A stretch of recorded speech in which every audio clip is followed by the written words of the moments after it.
May I invite the next speaker, Dr. Manish Wankhade, to tell us more about tricks and tips to manage post-uveitic cataract in Synech here. Thank Dr. you, sir. Manish is a very dynamic ophthalmologist from Khamgaon. Vidarbha, Maharashtra. So at the onset, I thank the AIOS Scientific Committee and Heritage City Kolkata for having me here. It's nice to see nearly half of the hall is full, and I'm here. And this is the man who is going to bore you in next 6 to 7 minutes about uveitic cataract. So let us start with the preoperative consideration.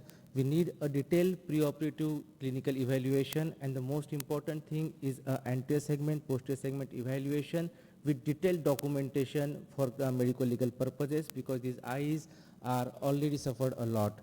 The absolute inflammation control for 3 months is a pre-mandatory condition while achieving the better outcome in such cataracts. What is the absolute control of the inflammation is a no cell in the anterior chamber for at least 3 months of the period, and vitreous is almost free of the cells. Of course, this does not work when it is in a Fuchs iridocyclitis. Preoperative management, topical steroid does well with most of the anterior chamber uveitis, anterior segment uveitis, but certain cases may require systemic steroids and topical NSAIDs, and we also need to continue our rheumatologist prescription, physician prescription for next 3 months from the date of surgery. At least we should ensure that patient is taking that medication, because it will help us a lot in controlling the inflammation. Certain exceptions like an herpetic uveitis, we need to continue the antiviral drugs for 1 week prior to the surgery and for 6 to 8 weeks post of the surgery. We need to be more friendly in this situation with our colleagues like a cornea surgeon, glaucoma specialist and VR surgeon, because these eyes may have an keratopathy, coexistent glaucoma, and need to be combined with the various retinal surgeries. Need to be friendly with rheumatologist and physician, because they will save us in systemic medication perspectives. Now we will combine a small tips and actual surgical case side by side, because what we see can be something different. I am presenting a case of an elderly female who has severe kyphoscoliosis because of port spine. She has lost one of her eye due to tubercular uveitis. She is high hypermetropic with IOL power of 36 diopter. There is a sickle cell pupillae due to a severe synechis and near mature cataract. This was her actual attire, and this is how I prepared my OT table for her surgery.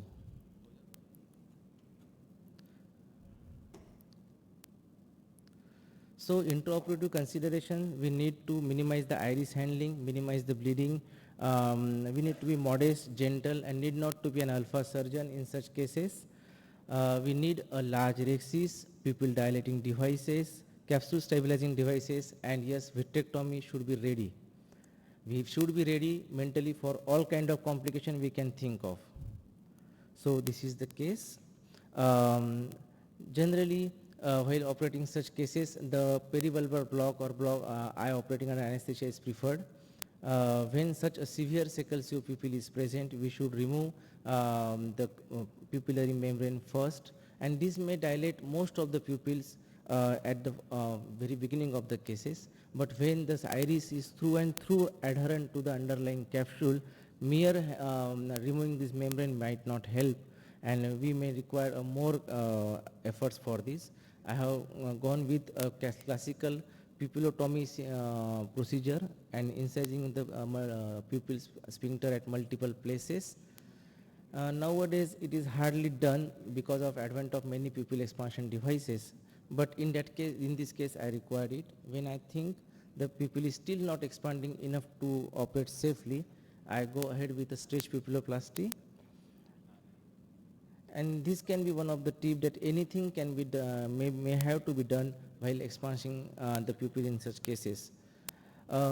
Use of pupil expansion devices is always advocated, but in this particular case, being one-eyed eye, high hypermetropia, shallow anterior chamber, to avoid the crowding, I use the classical techniques of expanding the pupil. As Jolly ma'am has already discussed with us, the large rhexis is always required in such cases to minimize the post-operative inflammation. And while doing the nucleotomy procedures, most of these cases are generally have softer cataracts, fluffy cataracts, and the nucleus is not so hard, and mostly a small chops and vacuum may have done the work preferably. We need to be an artist while performing these cases because there is multiple coexisting problems like zonulopathies. There may be a pre-existing PCRs. There may be a multiple intravitreal injections this patient these eyes may have to have experienced. After removing a thoracortical wash, the IOL placement, generally my choice is a single piece hydrophobic IOL, but in coexistent elements of zonulopathies or a rare situation, we can use a multi-piece hydrophobic IOLs. In this case, I thought that the rhexis is little bit smaller than required, so I go ahead with expansion of the rhexis after IOL implantation.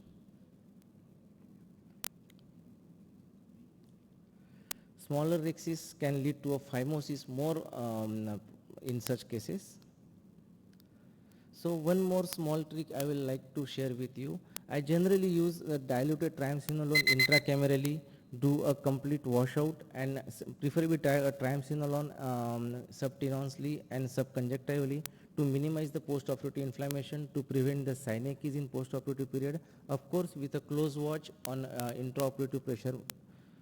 And post-operative management, as we all routinely perform in all cataract surgeries, but for this we need a topical cycloplegics to be continued for more period. We need a systemic steroids, and we ensure that disease modifying agent and other biological agents started by physician and rheumatologist should be continued. So we need to be again friendly with a rheumatologist and physician if you have more of such cases in your area. So this was the case of one-eyed patient, 36 diopter from start to end, and I hope this presentation will make you a superman in uveitic cataract. Thank you. Thank you, Manish, for your excellent presentation. Very nicely demonstrated the techniques, how to remove the synechia.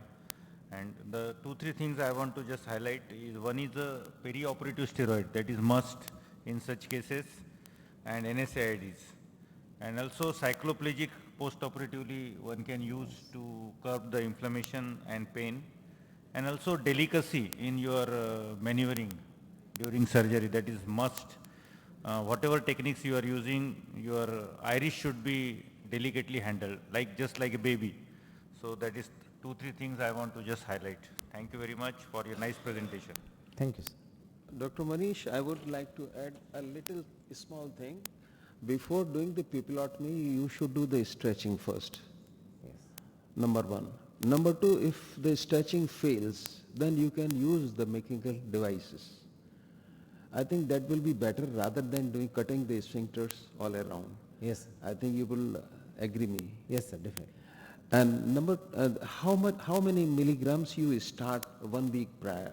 Prednisolone or steroid, whatever, oral steroids. Sir, topical steroid generally I start 3 weeks prior to the surgery. Does any oral steroids have role? Sir, of course, if there is a pre-existing history of cystoid macular edema, then severe rheumatic diseases, and also I follow one rule.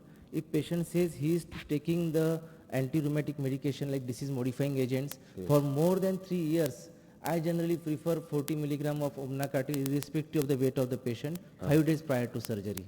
Prior to surgery? Yes, sir. And post-surgery, do you recommend also? Sir, post-operatively, most of the times the subtenon, triamcinolone and triamcinolone wash intracamerally does the work. But that's But good. in the cases if on the 5th day I found their cornea is not so lustrous and the anterior chamber is also need some more attention, we can start the steroids with tapering doses.